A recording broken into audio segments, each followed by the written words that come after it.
Good morning, and thank you for the introduction. And effectively, I shifted a little bit the topic.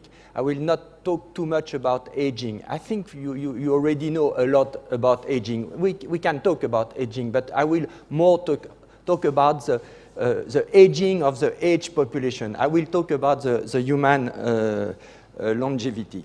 And in fact, each time we are trying to talk about what can be the future trends in aging, population health, we are always thinking or starting from the work of James Fries, which was published in the New England Journal of Medicine in 1980, so it's more than 25 years ago, in a famous paper called named Aging, Natural Death, and the Compression of Morbidity. And in fact, each time we are thinking about the increase in life expectancy, we are immediately thinking also about compression of morbidity. And we are pretty sure that this aging population is also becoming healthier and healthier. But this, we need to assess this. And because the theories of compression of morbidity is so strongly related to this rectangularization of the survival curve. I'm sure you all heard about the rectangularization of the survival curve, and also to this ideal survival, this natural distribution of the ages at death. So we first have to look at that. And this idea that the aging-related deaths are normally distributed is a very old idea. It's coming from Lexis, the father of demography. But this was not really explored and studied because we were more interested by, in fact, the level of mortality of the children. So we were computing the life expectancy at birth, and we were not really looking at the adult longevity. And in fact, we know about nothing about the length of the adult lifespans, because we were always mixing the problem of the probability to survive of the children with the longevity of the adult through this common indicator, life expectancy at birth. So some fellows, like Benjamin in the 60s in UK, were looking at this idea of normal distribution of the age at death for the adult, but the last proposal was this one of James Fries in the New England Journal of Medicine, and you can see through times from Lexis to Benjamin and Fries, the distribution is more and more compressed. So there is really this idea that if we reach the ultimate distribution proposed by James Fries, at the same time, all the adult life duration will be very close, and we will be quite homogeneous in terms of longevity. So this is the first thing we have to assess. And today we can assess that in looking at the same time in all the available life tables. And there is a wonderful database called the Human Mortality Database, established by Berkeley and the Max Planck in Rostock, where you can access directly at least to 5,000 life tables, starting in Sweden in 1751. So we were looking at this question, and here I have just selected 9 countries for you, mainly countries from Europe, from the United States, and Japan. And you can see that the most frequent, the mode, so the center of the distribution I was showing you, the mode was fluctuating, but not really changing from 1750 to, I will say, the end of World War II.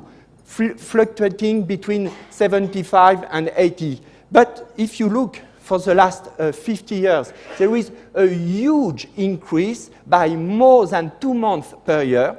not in the maximum lifespan, in the most frequent adult life duration. And this is a new phenomena. This is what we call the longevity revolution. It's not a question of reducing infant mortality. It's not a question of allowing more children to reach adult life. It's really changing the longevity pattern of the adult population.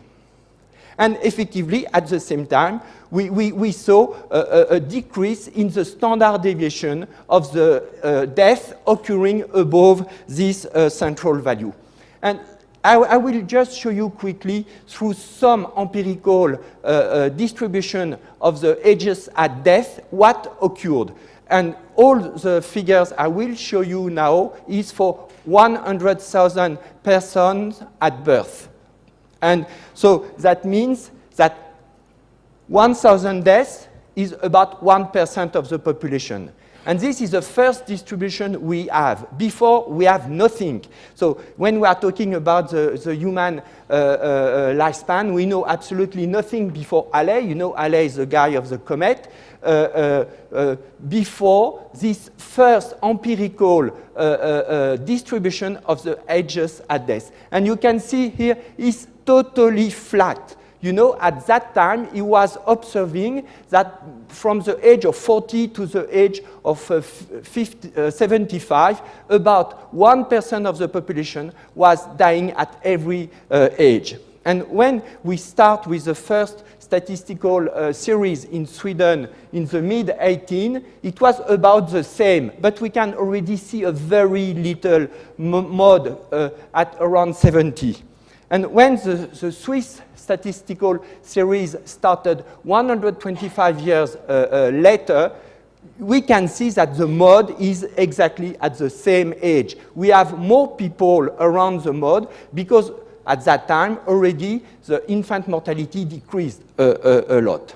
And at the end of World War II, almost all the developed countries were at the same level. Here you can see Japan with the beginning of the modern Japanese series. And so we started to see a kind of a compression of mortality.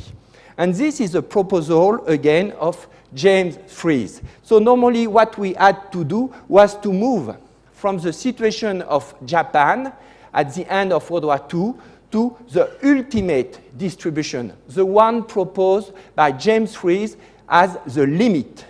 And in fact, in 1980, when James Fries was publishing this ultimate distribution, Japan was already here, you see, in pink. So Japan was already in model length of life at the age of 85, proposed as the ultimate limit by James Fries, but much less concentrated and already presenting much more people surviving and dying beyond the limit at the age of 90 or 95. But the general pattern was the expected pattern, a kind of compression of mortality with an increase in the model length of life. So now I want to show you where is Japan today, 20 or 25 years later, because as you will see right now, the pattern totally changed. You see, for the last 20 years, Japan was just increasing adult longevity, but without any more compression of mortality. All the distribution shifted to the right. We moved, in fact, so just to see again, so here you have the full series in Japan, and you can see that the last distribution is exactly the same as the distribution 20 years ago, except everything is shifted by 5 years. And here you can see from the end of World War II to today, the model length of life was strongly increasing from less than 80 years in Japan to more than 90 today, more than two months per year.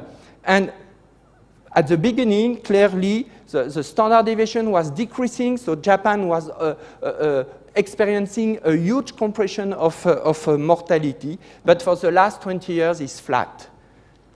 So the consequences of that is well known. There is a huge increase in the number of centenarians in Japan, from almost no centenarian in the 70s to more than 30,000 today. But we are observing exactly the same in France, and you have to know, if you don't know, that Spain is a European country which is the closest of Japan in terms of demographic and epidemiological transition. So there is exactly the same profile in Spain. So just on this first part of my talk, it's clear that the most important phenomena we observed during the last 20 or 30 years was this longevity revolution with a strong increase in the adult model length of life from at least 80 to 90. This is not finished because we are observing no slowdown at all. A compression of mortality, at least from 1950 to 1980 or 90, possibly followed by a shift of all the adult lifespans to higher and higher ages, and in the same time, in parallel, an explosion in the number of oldest old, I mean nonagenarians and centenarians. So the second question is to know, what about the compression of morbidity? Because in the paper of James Fries, the idea will be the survival curve will become totally rectangular, and in fact, we will compress diseases, morbidity, and disability against the end of life, just making our years healthy years. In fact, it's possible, but we don't know, because during the same period, people become more educated, wealthier, having more contact with the doctor, so knowing much more about their health, and what we are getting in all the countries, in the United States, in Canada, in Europe, in Japan, each time we are making survey, people are reporting more and more diseases. We are not sure they have really more diseases, because at the same time we are observing that they are dying much less, but we are measuring, they are reporting, they are consuming much more in relation to their health status. So, but if I take, for example, the last review by Parker and Torsland, which is using not only but Swedish data, what is clear for everybody today is that it's possible that an expansion of morbidity or an expansion of health expenses to be accompanied by compression of disability. So it's possible that at the same time we are surviving longer, we are reporting more diseases, we are consuming more, but also it's possible that at the same time we have a much better functional health status. And this is clearly, for us, the most important point. This is clearly related to the quality of life. It's important to know if this person living longer are able to stay longer at work, are able to stay at home, to remain independent in their daily life. So the last point is to examine this question of compression of disability. And you know, probably you know, we were observing a strong decline in disability of the old and the oldest old in the United States. There is many surveys showing this decline in the disability related to basic activities of daily living, like bathing, moving in the room, and even in instrumental activities of daily life, which is taking care of the household. But at the same time, for example, in Canada or in Australia, we were observing the opposite. And you know, this was quite disturbing because Canada and Australia should be the countries closer to the United States. So because that, the United States asked OECD to review all the existing studies in the OECD countries dealing with trend in old age disability. So OECD has been able to collect trends data on disability among the 65 plus in 12 of the OECD countries. And the studies are very similar. They are all dealing with difficulty in basic activities of daily living. And the result is not the one expected. In fact, OECD has been able to show clear evidence of a decline in disability among the elderly people only in 5 of the 12 OECD countries in the study. You have the list: Denmark, Finland, Italy, the Netherlands, and the United States. But you can see in 3 countries it was flat. In 2 countries it was increasing, and in 2 countries, in my country, in UK, where there is 2 or 3 surveys, the surveys were not showing the same trends. So the first result, the result of OECD, is that the decline in disabilities that we are observing in the United States, this is clear, maybe is less, not maybe, surely, is less universal than expected. But more importantly for me is that this OECD study showed that the level of ADL disability in very similar countries, in fact, were ranging from a low 12% of the 65 plus are reporting difficulties in the daily life in Finland to about 30% in the United States. And this is really something we have to consider. So the next question, of course, is that one. What do we measure when we are looking at trends in disability? Is the elderly population healthier? This is what Cutler in the United States is proposing. Or are individuals more independent and less helped by children? And I'm sure that my colleague Ogawa can tell a lot about that in Japan, because Japan was really showing an exceptional example of change on that during the last 50 years, using more technical devices in a more favorable environment. So these are clearly, when we are looking or analyzing disability trends, we need to consider the initial level of disability, which can be quite high in some countries and very low in some others. Like, for example, the level was very high in Spain a few years ago. And effectively, during the last 20 years, we observe a clear decline in disability among the 65 plus in Spain.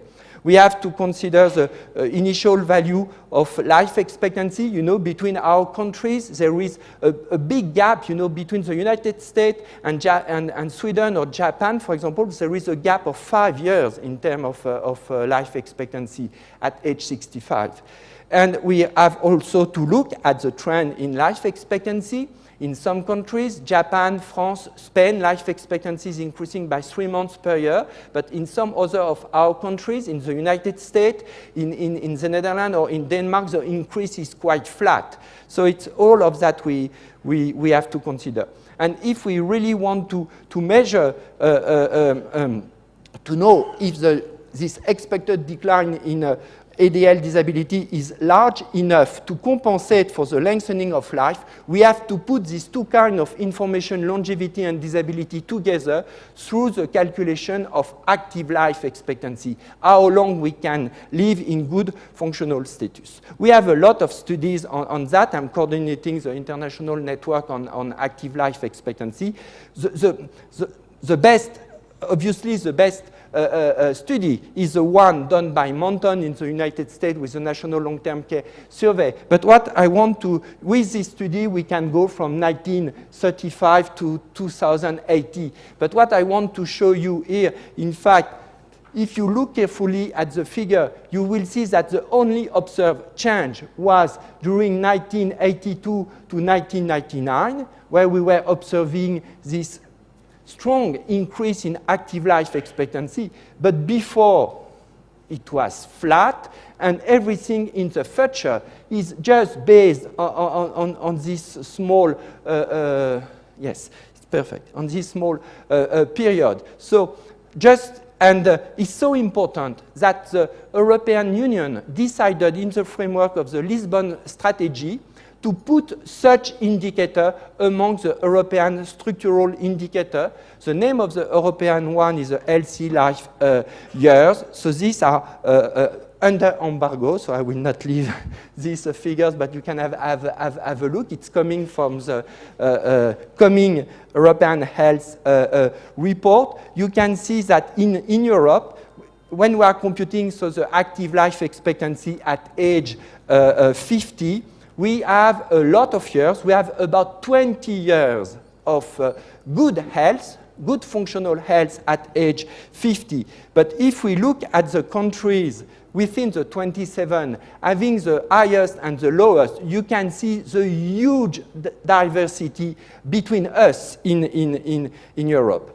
So just to conclude about this compression of disability, I will make the OECD conclusion my conclusion, and to say that it will not be prudent for policymakers to count on future reductions in the prevalence of severe disability among the elderly people to offset completely the rising demand for long-term care that will result from population aging. So you see we are back to population aging. And just to finish showing you this, according to me, this beautiful figure, and when we are talking about trend, you see, we were using the Swedish series for years and years to say, look, disability is declining among the 65 plus.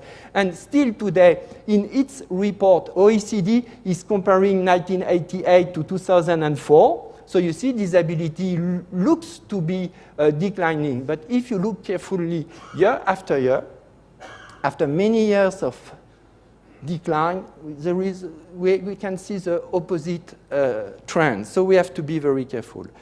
Thank you.